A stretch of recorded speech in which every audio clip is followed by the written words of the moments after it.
Hare Krishna, Namaste, Chapter 10, entitled as Vibhuti Yoga.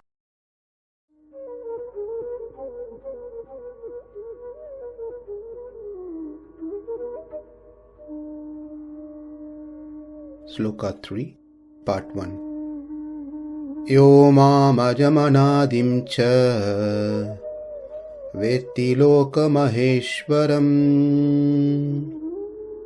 asammūḍhaḥ martyeṣu sarva-pāpaiḥ pramucyate. In the previous sloka, Krishna said that no one really knows him. The reason is because he is the prime source of everything.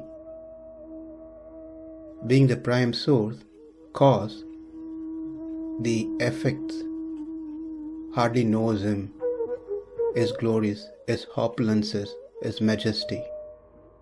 But those who knows him, that knowledge will destroy the obstacles in the path of bhakti. And that is the message in this third sloka. Let's see the word by word and the meaning. Martyeṣu, among men, yaha, who, mam, me, asammūḍhaḥ, bereft of any confusion, clarity in their thought, anādiṁ ajam, without ever being born at any time, loka-maheśvaram, being the Lord of the whole universe and having none to lord over him.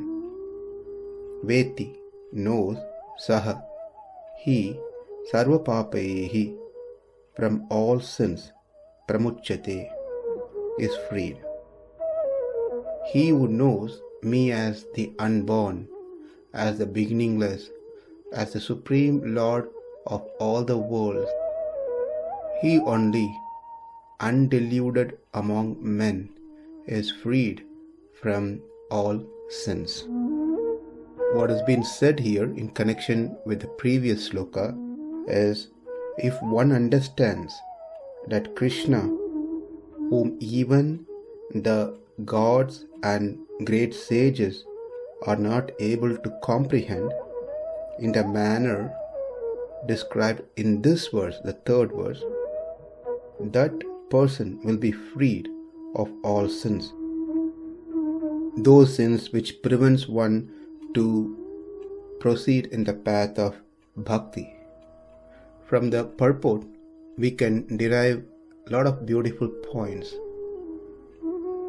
For one to come to the stage of understanding that Lord is unborn, beginningless, and especially He is the loka-maheśvaram, it takes several lifetimes, and among many thousands and millions of men, few get to that realization, such realizations. It is only at that stage that one will become free from the reactions of their sins to proceed in the path of bhakti in Krishna consciousness. Therefore, it is clear that those who are already in the path of Krishna consciousness, that they have cleared the sins and they are in the progressive stage towards Krishna. In this sloka, Krishna uses three terms to differentiate himself from other things. They are ajaha, anādiṁ, and loka-maheśvaram. Before we understand these three, let's see some basic foundation things. The entire creation can be classified into two parts, chit and achit. Sentient being and non-sentient beings. Achit means non-sentient, means matter, that which has no life, no consciousness. whereas Chit means which has life, completely conscious. So let's see some difference between this Chit and Achit. As we already mentioned, Chit is conscious being, sentient, whereas Achit is non-sentient, doesn't have knowledge, it's just matter. Now we are going to introduce two terms to understand this difference between these Chit and Achit, how they go through variations. One is called sarupa-vikara, another one is called svabhava-vikara. The whole appearance changes from its current form to another form. When the form changes, that's called Swarupa-vikara. It differs from one stage to another stage. For example, mud changes into a clay pot, mud pot. Gold changes into a golden ring. The form itself changes. Likewise, when the golden ring is melted, it changes its form again to something else.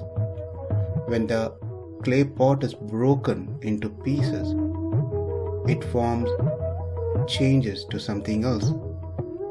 Therefore, we see that Achit, the matter, continuously and constantly goes through changes, and this is called Swarupa-vikara. This includes our own body, because the body is Achit, is non-sentient, which doesn't have knowledge, which is made of material elements. They go through these changes constantly. That means Achit, its matter, changes its form, which is called Swarupa-vikara. Next, let's see Svabhava-vikara. It means the form doesn't change, the appearance doesn't change, but the nature changes. This is what happens to Chit, the sentient being. That means it's us. We are the living entities, Atma, who are Chit, sentient being. But the Atma never goes through changes like Achit. Achit changes its forms, but the Atma doesn't changes its Swarupa. The Atma doesn't become big in size and then small in size after some time.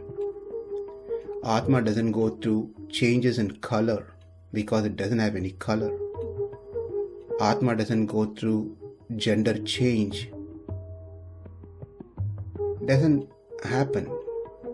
It is therefore Swarupa-vikara is not present with Chit, but it does go through some other type of changes. That is called Svabhava-vikara. Its nature changes based on the body it takes due to its karma and vasana.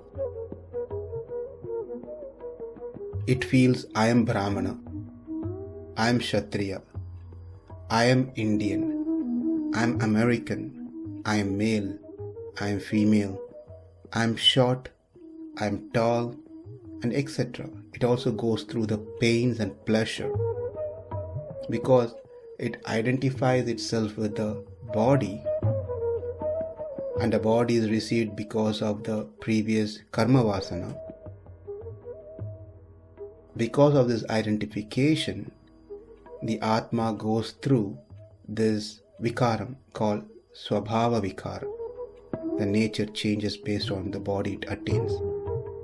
So we see Achit goes through the Swarupa-vikara, whereas Chit goes through Svabhava-vikara. So how does this going to help us now to this topic? The Lord doesn't go through either Swarupa or svabhava-vikara. That means he is different from Chit and Achit. He is totally different. Achit has swarupa-vikara, but the Lord doesn't have any such changes in his appearance. He doesn't go through these changes like how the Achit goes through.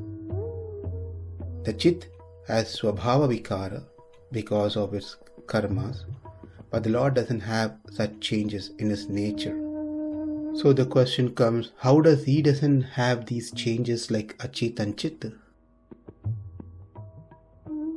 He doesn't have to go through swarupa-vikara because he is not Achit.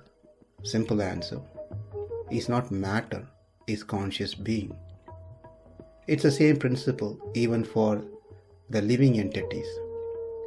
The Chit, they also do not go through this swarupa-vikara. The Lord also doesn't go through swarupa-vikara. Secondly, the Lord doesn't have to go through svabhava-vikara, meaning his nature doesn't changes, because that is for the conditioned living entities, baddhatma, called baddhatmas. Because the living entities takes birth due to karma, therefore they go through these svabhava-vikara, changes in their nature. Whereas the Lord is free of karmas, therefore his svabhavam never changes. When an atma takes body based on its karma, that is called birth. Likewise, when an atma leaves the body based on its karma, that is called death. Since the Lord is not impacted by karmas, he has no reason to go through birth and death. Because there is no birth and death for the Lord, his nature remains same. His nature never changes. Now that we've seen some fundamental thing, it will be easier for us to go further into this verse and understand what ajaha means, anādiṁ means, and loka-maheśvaram means, which we will continue in next session. Yo mam ajam anādiṁ ca vetti loka-maheśvaram asammūḍhaḥ martyeṣu sarva-pāpaiḥ pramucyate.